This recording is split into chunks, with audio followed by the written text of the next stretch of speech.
नमस्कार। आइए आज एक बहुत पुरानी और दिलचस्प कहानी सुनते हैं। एक ऐसे त्योहार की कहानी जिसके पीछे गहरा रहस्य छिपा है। एक ऐसी पवित्र रस्म जो सदियों से मनाई तो जा रही है, लेकिन दुनिया की नजरों से, खास तौर पर पुरुषों से, हमेशा छिपा कर रखी गई। तो सवाल यही उठता है कि आखिर ऐसा क्यों है? क्यों इस त्योहार को पुरुषों से हमेशा दूर रखा जाता है? इसका जवाब एक ऐसी कथा में छिपा है जिसमें भक्ति है, रहस्य है और देवी देवताओं की अद्भुत शक्ति का जिक्र है। चलिए आज इस कहानी की परतों को एक एक करके खोलते हैं। तो ये कहानी शुरू होती है उस जमाने से जब कहते हैं कि देवता खुद धरती पर घूमने फिरने आया करते थे। पौराणिक कथाओं के मुताबिक एक बार भगवान शिव, देवी पार्वती और उनके साथ देवर्षि नारद तीनों पृथ्वी पर विचरण करने के लिए निकले। वो दिन था चैत्र शुक्ल तीज का, यानी त्योहार और उत्सव का समय। जैसे ही गांव की औरतों को खबर मिली कि उनके यहाँ साक्षात देवता पधारे हैं, वो अपना सारा काम धाम छोड़कर उनकी पूजा अर्चना करने के लिए दौड़ पड़ी। उन्हें क्या पता था कि ये अचानक हुई दिव्य यात्रा सब कुछ हमेशा के लिए बदलने वाली है। और बस यहीं से कहानी में एक बहुत ही दिलचस्प मोड़ आता है, क्योंकि देवताओं के सामने दो अलग अलग तरह के भक्त पहुंचे और उनकी भक्ति को भी दो अलग अलग तरीकों से परखा गया और उन्हें आशीर्वाद भी दो तरह के मिले। अब देखिए, वहां पर भक्ति का भी क्या अद्भुत नजारा था। एक तरफ थीं साधारण घरों की औरतें जो जैसी थीं बस वैसे ही अपनी पूजा की थाली में हल्दी, चावल और जल लेकर फौरन पहुंच गईं। कोई दिखावा नहीं, बस मन में सच्ची श्रद्धा। और दूसरी तरफ थी अमीर घरानों की महिलाएं जो पूरा सवर कर, सज धज कर, सोने चांदी की थालियों में 56 भोग सजाकर आराम से थोड़ी देर से पहुंची। तो जैसी भक्ति वैसा ही आशीर्वाद। माता पार्वती ने उन सीधी सादी औरतों की सच्ची श्रद्धा देखी जो तुरंत चली आई थीं, और वो इतनी खुश हुईं कि उन्होंने उन पर सुहागी हल्दी छिड़क दी।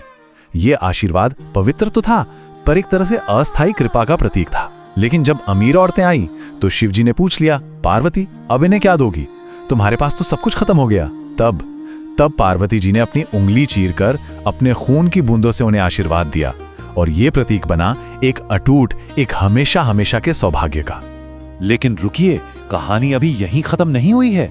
इन सब के बाद देवी पार्वती ने कुछ ऐसा किया जो बिल्कुल निजी था, एकदम गुप्त।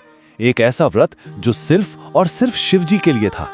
उन्होंने शिवजी से तो ये कहा कि वो नदी में स्नान करने जा रही हैं, लेकिन असल में उस नदी के किनारे बिल्कुल अकेले में उन्होंने खास पूजा की। पहले तो उन्होंने नदी की रेत से एक शिवलिंग बनाया और फिर पूरे एकांत में सच्चे दिल से उसकी पूजा की। और ये रेत का शिवलिंग, इसका मतलब बहुत गहरा है। ये हमें बताता है कि सच्ची भक्ति किसी सोने चांदी या कीमती चीजों की मोहताज नहीं होती।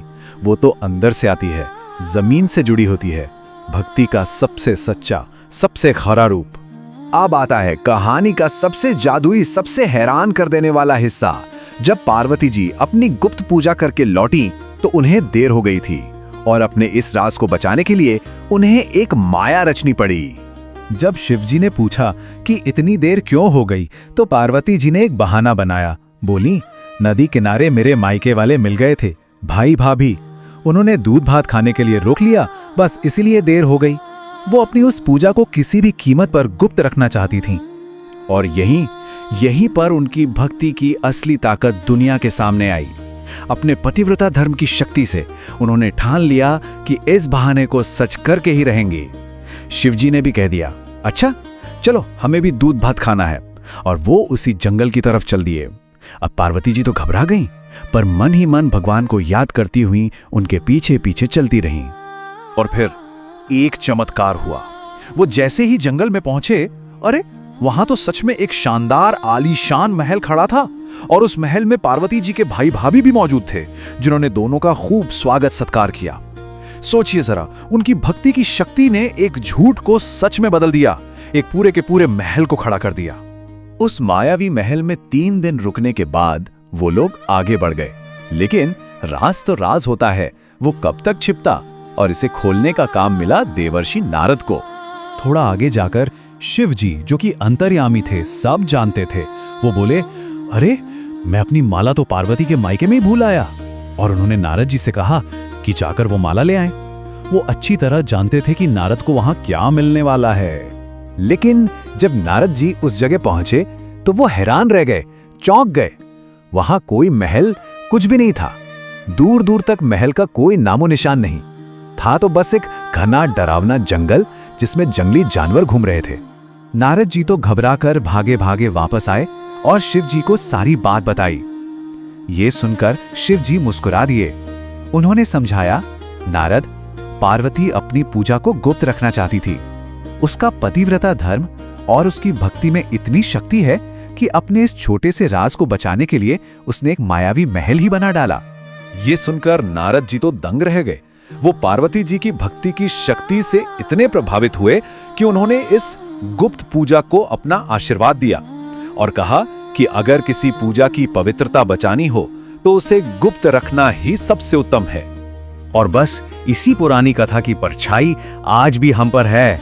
ये सिर्फ एक कहानी नहीं है, ये एक ऐसी परंपरा की जड़ है जिसे आज भी निभाया जा रहा है।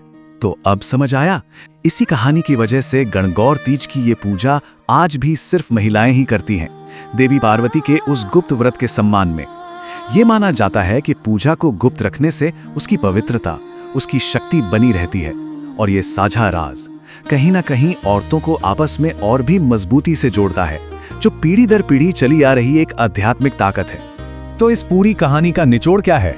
निचोड़ है गुप्त पूजा, यानी अपने मन की भक्ति जिसे दुनिया के शोर शराबे और दिखावे से बचाकर रखा जाए ताकि उसकी पवित्रता और शक्ति बनी रहे।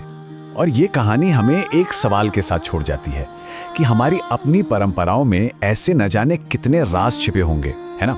और आज के दौर में उनकी क्या ताकत हो सकती है,